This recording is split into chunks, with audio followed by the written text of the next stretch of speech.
What is the difference between saying that we're going to do something and actually doing it? Well, the difference is the environment and the faith that we have in ourselves to get it done. Data, data. Accumulation of personal life data is an essential part to making sure that we are on the right trajectory, accelerating in some capacity in our lives. Now, how do we get that? Quite literally showing up.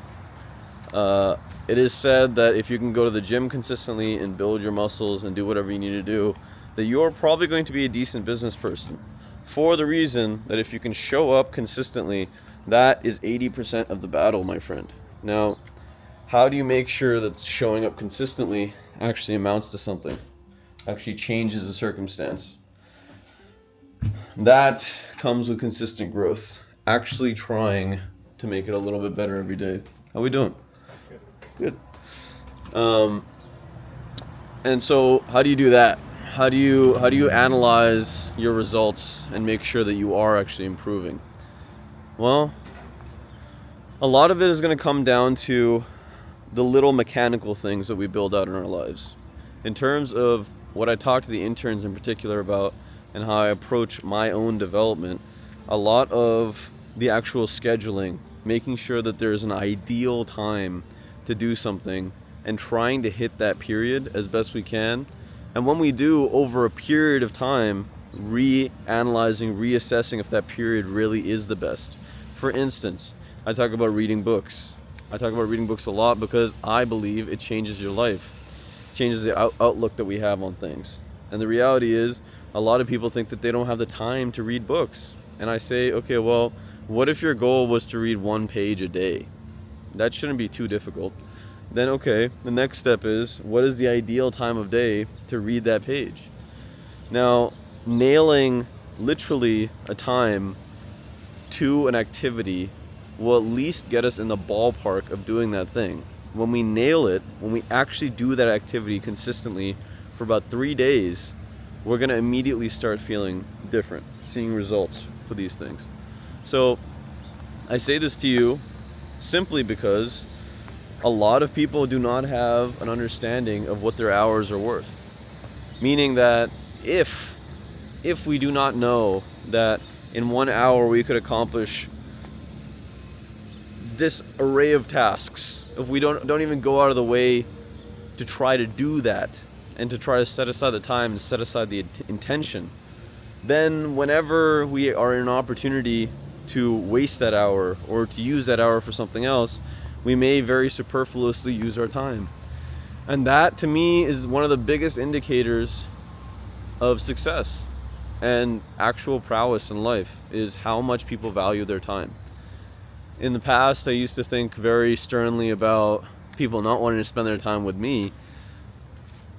Nowadays, I still think back to those people, and certain ones I can understand why, but certain ones I know that the consistency wasn't there, and that really, even though they were trying to value their time, they didn't realize the amount, the scale at which they needed to think in order to actually get that to turn into a repetitive habit, to actually change who they are or what they are doing. So it's very important to realize also that Rome was not built in a day, and I've made a bunch of videos about this, and that you have to first and foremost change little parts of yourself, make it very, very efficient to do, but also do it over an extended period of time. Like, I'm talking weeks, months, years. Then you can start seeing some legitimate results for those little things that you have put into motion. And I can speak from personal experience because when I first started this YouTube channel, for instance, it didn't make very much sense. I was literally doing everything. I was making the videos, I was editing the videos, I was posting the videos, then I was chopping them up into little reels and then putting those out. I think I wrote a quote a day or something. I mean, I was doing a lot daily, but again, that took 2 or 3 hours of my day where I could otherwise be scheming or actually doing the things that are going to make me the money to be able to hire a team.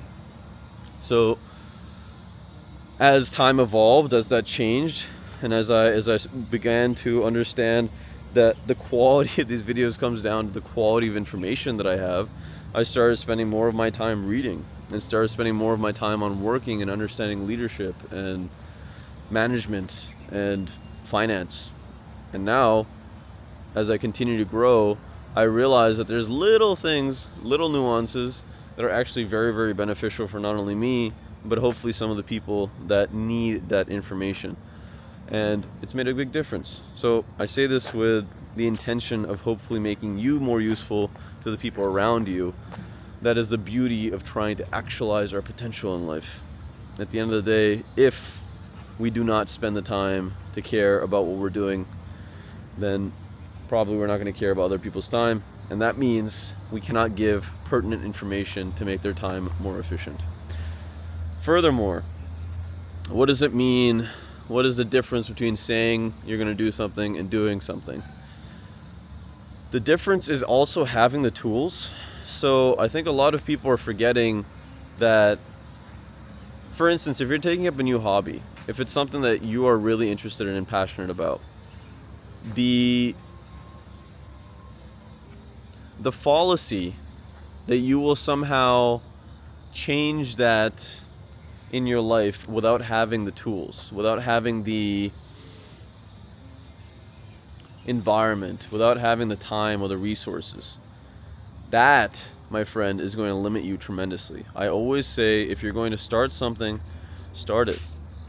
Spend the time, spend the money, the investment on the thing that's going to actually get you closer to that goal. So if your hobby is to draw, or if your hobby is to draw, picking up a pencil and picking up a notebook, which most people have because they've gone to school, luckily, in the United States at least, and putting those in a specific spot, that's going to set you up to make it more likely that the thing will actually get done. If you're taking up the hobby of going on a walk, right, having a set time to go and do that thing would be very important. Or picking up the All Trails app on your phone, downloading that app on your phone will make it easier to go and find those trails, those walks in life. So you have to think about these one-time investments, even if it costs money, that will make it more likely for us to do the things that we need to do. Without that, oftentimes our biggest excuse is going to be that I don't have the resources, and really that comes down to the excuse of I don't care enough, because now you know the information. Furthermore, what is the difference between saying you're going to do something and actually doing it? Accountability. Always, always, always try to find people in your life that can actually hold you to those goals and actually know the value of that thing in your life.